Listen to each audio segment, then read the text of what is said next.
Assalamualaikum warahmatullahi wabarakatuh.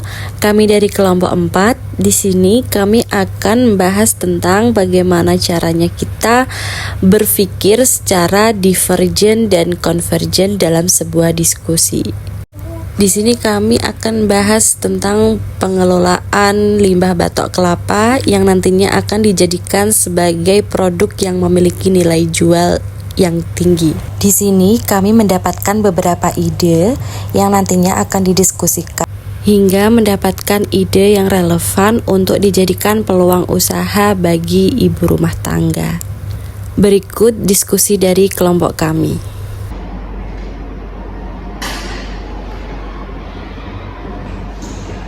Baik, sebelumnya saya ucapkan terima kasih karena sudah menghadiri undangan yang saya buat ini. Kita bikin usaha. Nah, ini kita juga melihat dari lingkungan sekitar bahwasanya di sekitar lingkungan kita ini banyak limbah terkait batok kelapa atau banyak kelapa-kelapa yang kurang bisa dimanfaatkan. Nah, ini saya sendiri mau minta pertimbangan dari kalian semua, apa usulan ide bisnis yang bagus buat memanfaatkan peluang ini. Mungkin karena kemarin juga sudah saya kasih waktu buat mencari ide bisnis, nanti bisa dipaparkan satu-satu. Dimulai dari Mbak Mustahil. Kalau dari saya, ide bisnis yang saya berikan itu pemanfaatan serabut kelapa menjadi kokopit. Nah, kokopit itu merupakan serabut kelapa yang dihaluskan, yang diolah, yang dikeringkan untuk dijadikan media tanam hidroponik. Jadi, kokopit itu sebagai pengganti tanah. Kalau dari saya, hanya itu sih. Kalau dari saya ada usulan ini untuk batok kelapa yang masih utuh atau mungkin udah sedikit retak tapi masih berbujuk utuh, itu bisa dimanfaatkan sebagai mungkin kerajinan tangan orang tangan seperti membuat asbak ataupun mungkin alat makan seperti itu. Ini saja. Kalau dari saya sendiri itu kan kelapa dari air, terus ada batok, kemudian ada satu kelapanya. Kalau ide dari saya, satu kelapanya akan kita pertimbangkan untuk diolah, kemudian dijadikan mungkin sapu, kemudian karpet ya, ada misalnya Bahasannya. Nah, ini kan juga kebetulan juga kita berada di lingkungan yang jauh dari perkotaan. Misal kalau saya nilai dari kerajinan tangan, kita nanti sulit untuk mengekspor atau menjualnya karena kita berada di wilayah pedesaan, jarang dekat dengan wisata. Nah, kalau dari Mas Erdo sendiri kan ini kayaknya lumayan rumit karena kita harus membutuhkan alat yang banyak juga terkait pengolahannya.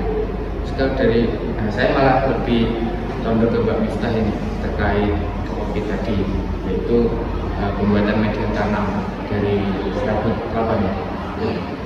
Mungkin bisa jelaskan lebih detailnya terkait pembuatannya. Pembuatan kokopit itu cenderung lebih mudah karena hanya menggunakan serabut kelapa yang dihaluskan. Setelah itu serabut kelapa yang telah dihaluskan akan dihancurkan. Setelah itu melalui proses pengeringan. Pengeringan dilakukan dengan cara meratakan serabut kelapa bertujuan agar proses pengeringan itu lebih cepat. Setelah proses pengeringan ada masuk proses pengayakan. Proses pengayakan itu berguna untuk menyaring serabut kelapa yang sudah halus. Nah, saringan itu biasanya berkurang 3 sampai 5 mm. Nah, setelah itu kan udah jadi serbuk dari serabut kelapa itu. Serbuk itu dijadikan sebagai media tanam hidroponik. Nah, media tanam hidroponik dari serabut kelapa itu memiliki daya serap yang tinggi, jadi lebih efektif 10 kali lipat dibanding dengan menggunakan tanah. Maka kita di kota ya, kota Semarang, dan kalau mau bertanam itu harus membutuhkan lahan yang luas, sedangkan kita kurang lahan. Jadi dengan menggunakan media hidroponik ini bisa kita melakukan bertanam itu lebih efektif tanpa menggunakan tanah. Jadi pengganti tanah kita bisa menggunakan media tanam dengan serat kelapa. Kalau dari yang lain bagaimana? Kalau dari saya sih masih dengan pendapat saya ya, dengan pokok kristal itu diolah. Jadi dari sabut kelapa itu diambil, kemudian diolah, digiling pakai mesin untuk memisahkan antara sabut kelapa dengan butiran-butiran agar sabut kelapanya bersih, kemudian diolah menjadi mungkin sisir dari sabut kelapa, kemudian bisa dijadikan karpet dan lain sebagainya. Kalau pandangannya dari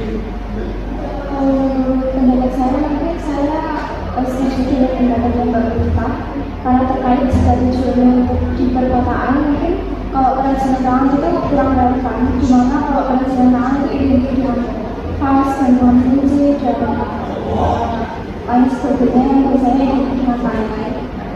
Dan karena tujuannya di perkotaan, sepertinya akan lebih relevan jika dari misalnya menggunakan sabut kelapa.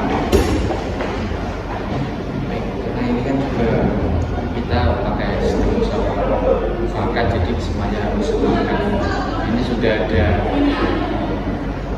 2 orang yang sudah setuju dengan pendapatnya Mbak Mita, dan tinggal bagaimana kalau kita menggunakan ide dari Mbak Mita terkait pembuatan kopi. Bila itu lebih efektif dari mesin untuk rumah tangga, maka kita akan Baik, karena semuanya sudah setuju dengan pendapatnya kita tinggal turun ke lapangan bagaimana kita cara mengolahnya. Nanti kita bisa rapatkan kembali terkait ide bisnis ini. Setelah itu nanti semuanya kita mencari alat dan barangnya semua. Itu nanti kita rapatkan lagi. Terima kasih. Saya cukupkan sampai di sini. Assalamualaikum warahmatullahi wabarakatuh.